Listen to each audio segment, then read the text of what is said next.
Hey guys, good morning, good afternoon, good evening. This is Ankush here from Alif Consulting.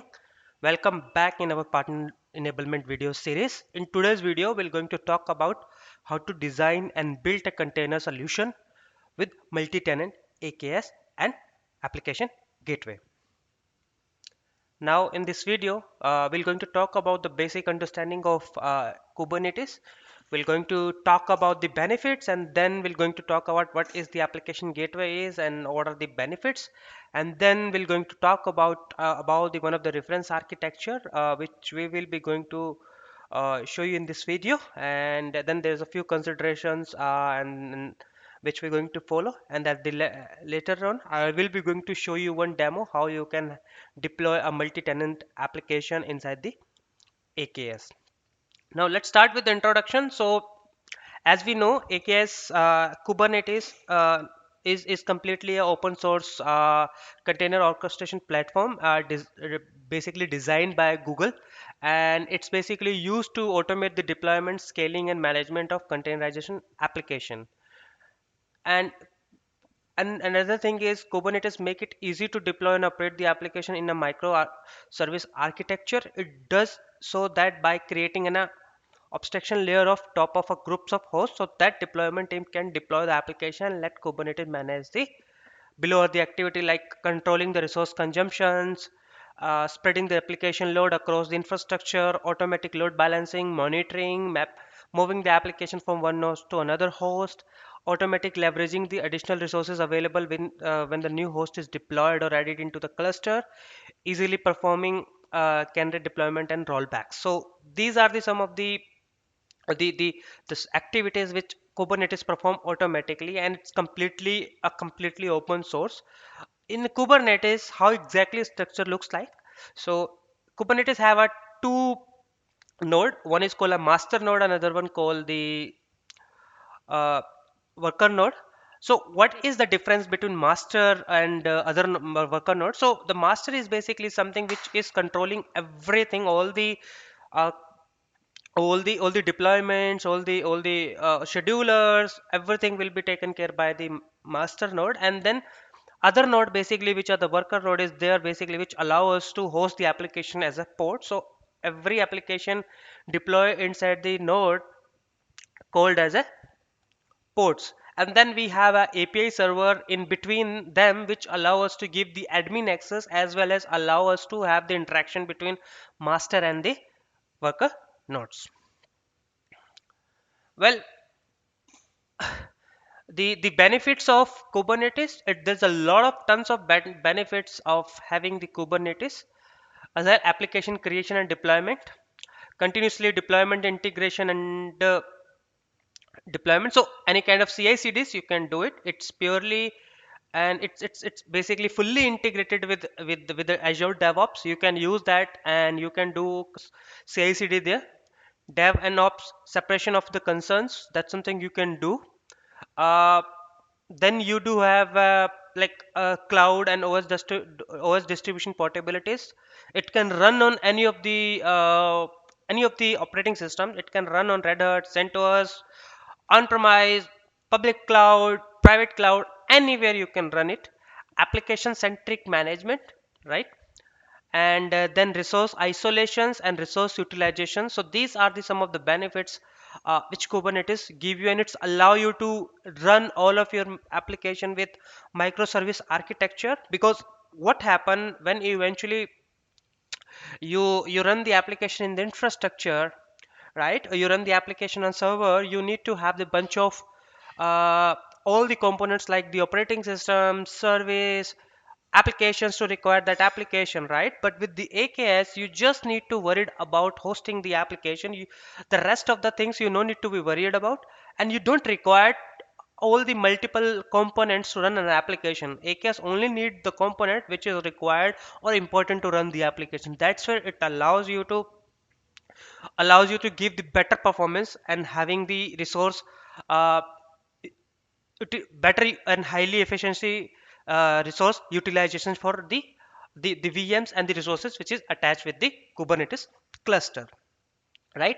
And now let's talk about the how the tenants definition look like in the AKS. So this is how your tenant definition looks like. So you can have the one AKS cluster and you can deploy a multiple applications inside of that by having the names like namespace segregation.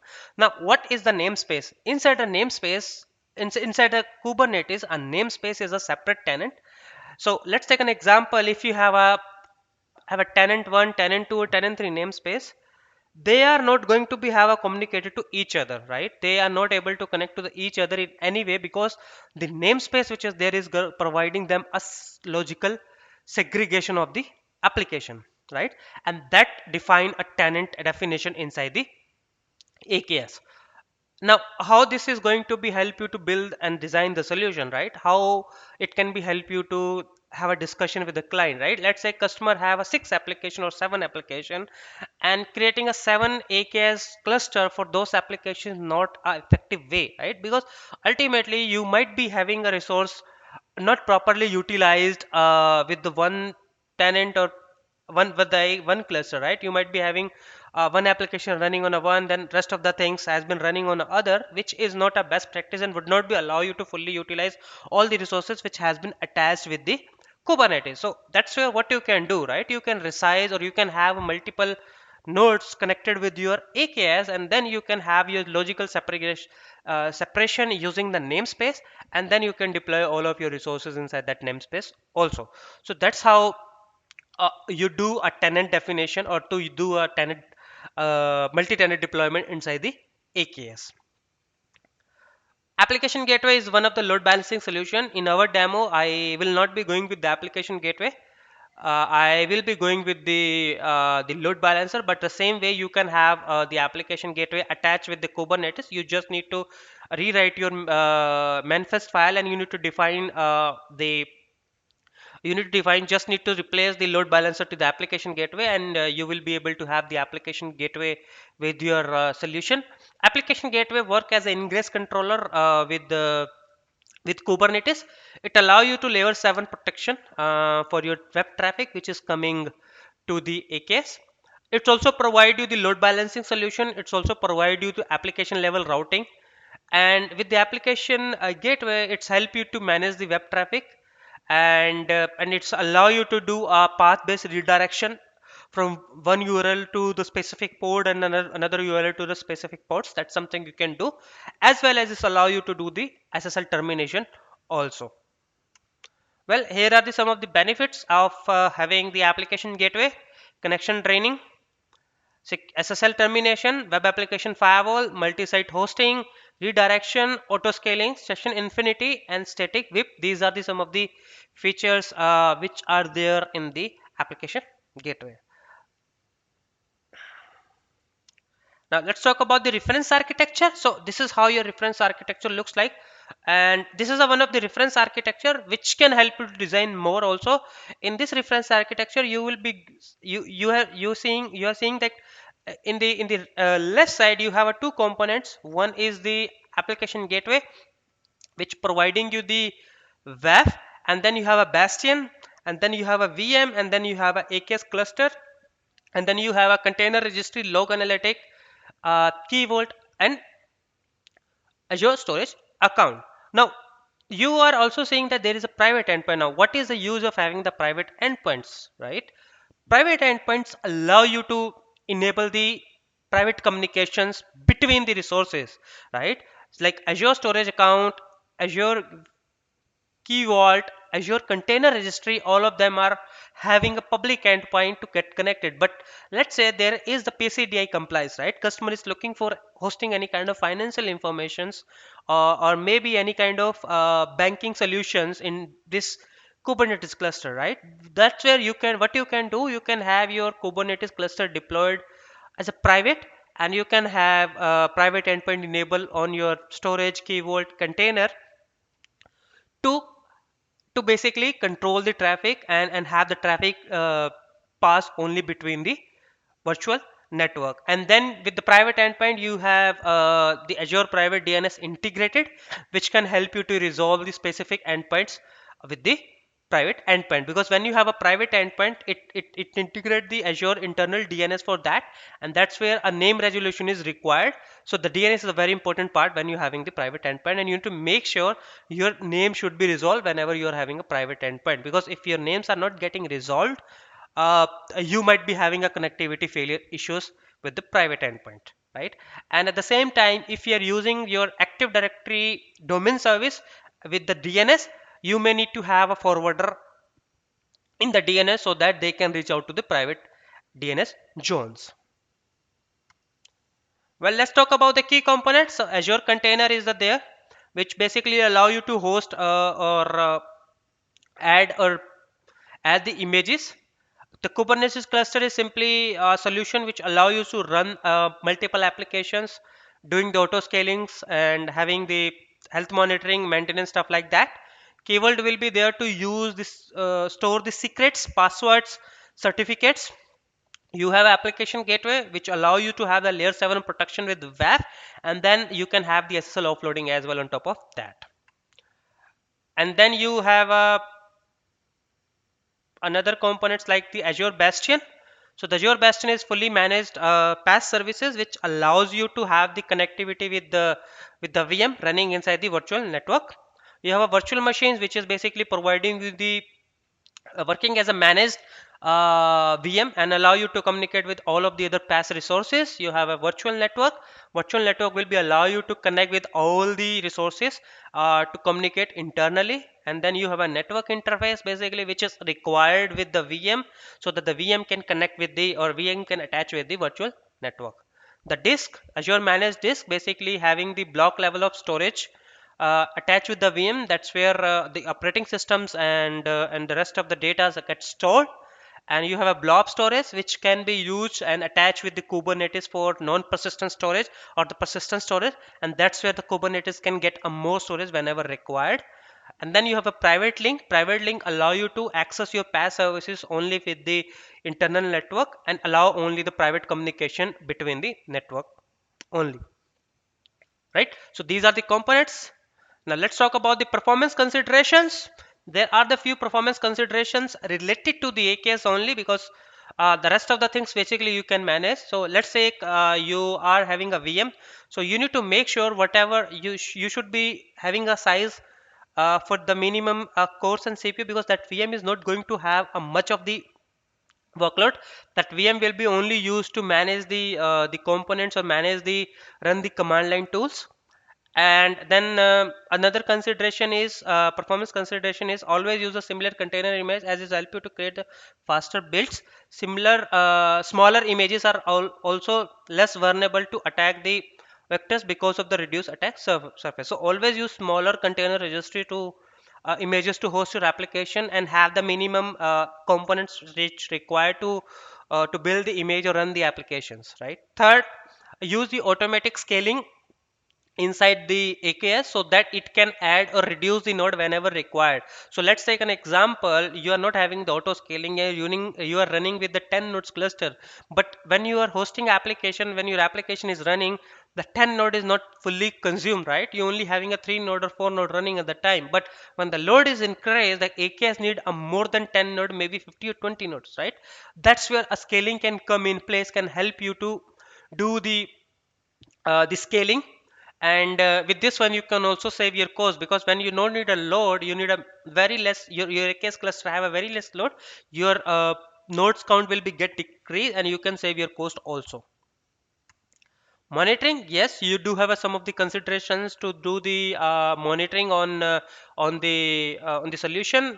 You can use the Azure Azure Monitor to monitor the AKS cluster, and you can basically use the container inside to monitor the health of the AKS cluster and workload also. Configure the monitoring for all the PaaS resources like the key vault, container registries. Have them connected with log analytics or maybe the Azure monitoring log analytics to monitor and get the logs and metrics, so that in case of any issues, you can go ahead and check the logs what happened in the last non good state. Node and port scalabilities, yes, you do have two kind of mechanism which we can use. We can use auto scaling and manual scaling. With auto scaling, your node will be get increase and decrease whenever it's required. You can have a two-way of scaling, right? With the auto scaling, your node and pod will be get increase and decrease whenever required. With the manual, you need to manually increase or decrease the ports, sorry, nodes count for for the scaling. Now that is the vertical, but you do have a horizontal scaling which you can do. What horizontal scale means, you can increase, you can basically change the size of your nodes. Let's say you are running a 4 core or 16 GB of node, you can have them 8 core and 32 GB, with 8 core and 32 GB of RAMs port running on AKS cluster. So that's something you can do to have your horizontal scaling also. High availabilities, you do have a multiple ways. You have a zone availabilities which allow you to spread your loads or spread your nodes with availability zones within a one data centers. And with this one, what happen, whenever a one zone is not available, your another zone will be there to serve your application. Second, have a multi-region deployments that allow you to run your application in a multi-region, and it would not be going to impact of any of the workloads when in case of there is any issues with one region. Third, have the disaster recovery. So in case of failure of primary region, you would be able to quickly use your disaster recovery, and and you can basically have your workload running in a multi-region. What is going to be happen, your AKS cluster is will be going to run with the same configuration your secondary region also. But with the disaster recovery, your application your application would not be running on the another AKS cluster, but you can use your ACRs, you can use your images, or you can use your deployment file to quickly make your application available in the DR regions as well. Or maybe you can use your DevOps pipelines to deploy your application very quickly in the disaster recovery as well. Now let's talk about the cost. So yep, so there's a multiple cost is going to be in this architecture which we have seen few minutes ago, like service tiers, scalabilities, automation scripting, disaster recovery levels, what kind of resources you are having, either you having the compute intensive, storage intensive, graphic intensive, memory intensive, what kind of workload you are running it. So accordingly your cost will be depends, will be going to define, right? You would not be able to define your cost in upfront, but you need to gather the informations, and accordingly you will be able to get the cost for your infrastructure. Well, let's move to the demo. So in the demo, I will be going to show you how you can have the multi-tenant deployment inside your AKS cluster. So I already have a AKS cluster created. So as I told you that you can have your namespace created, and accordingly you can spare, or you can spread your or you can spread your applications, or your application in a different logical containers, and that's also allow you to have the multi-tenancy, right? So let me go ahead and have created the namespace. So you have a two-way, either you can create it directly from here, or what kind of application you want to create. Let's say you want to create a basic web application, you can do that as well, and then you can define your YAML file from here, and you can do that. Second, you can do with the using the YAML file. If you have a YAML file, you can simply deploy the YAML file to create the namespace also. And the another way is you can use the command line, right? So command line is the one of the best way of deploying it. First of all, how you can connect it, you need to click on connect. You need to run this command AZ AKS get credentials to get your kubeconfig file, so that you can get authenticate with the AKS cluster. Yes, now you are connected with the Kubernetes cluster. You can have your namespace created,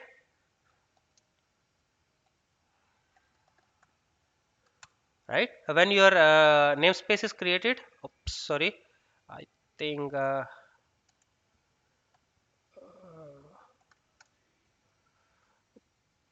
maybe okay. What? No. It's not allowing me to have that. Okay, kubectl. Let's see what's the command to create the namespace. And uh,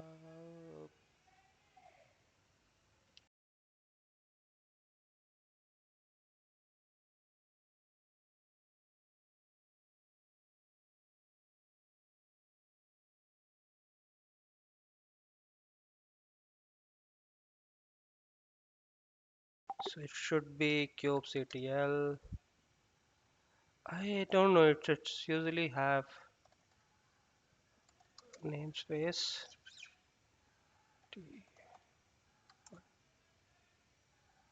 No, it's not using that name.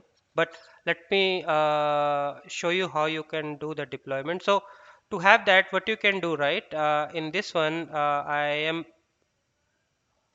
So this is the command basically which I am using it here. So which you can use to do the deployments. So you just simply need to run it, and what is going to be happen, right?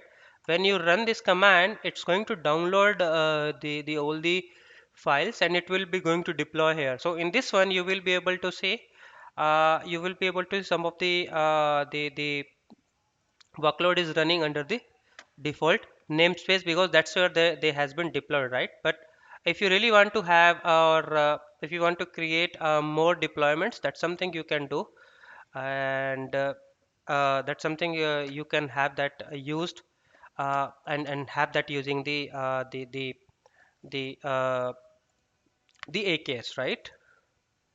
And once this is done, you would be able to see some of the deployment has been created and service has been created. So you need to give it some time, and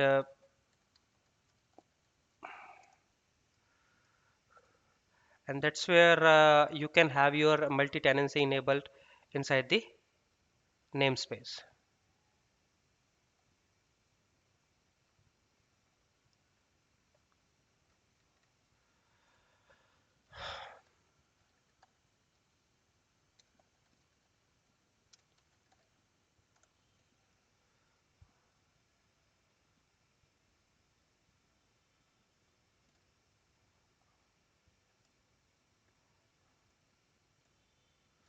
Okay, to create the namespace, let's say as of now this has been done in the default, right? To create the namespace, I need to use this command, and then I can define the namespace, what exactly the namespace I want to do. Once it's done, it's going to be show you that namespace has been created. Now if you go back, if you see, if you go back to the namespace, if you refresh, you would be able to see there is a new namespace has been created, right?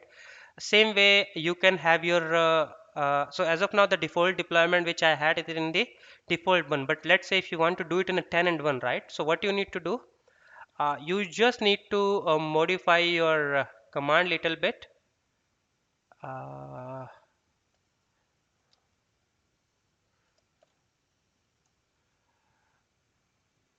okay, so let me go back and copy this file, and you just need to define the namespace here, uh,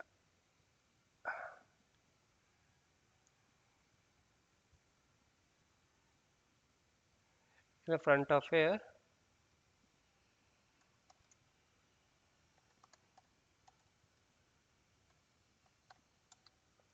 That's it. Once you do that, it will automatically going to create a deployment inside the namespace. Now, how you can do that? You just need to go here and in a filter by namespace, and you will see your tenant segregation has been happened. And the same way, let's say if you want to create one more tenant, right? Tenant 2, and the tenant has been created. And now let's say if you want to run a same command again, right? And you want to deploy it in a different tenant. So just go back and just define the name in this command, so that it can know in which tenant it need to deploy.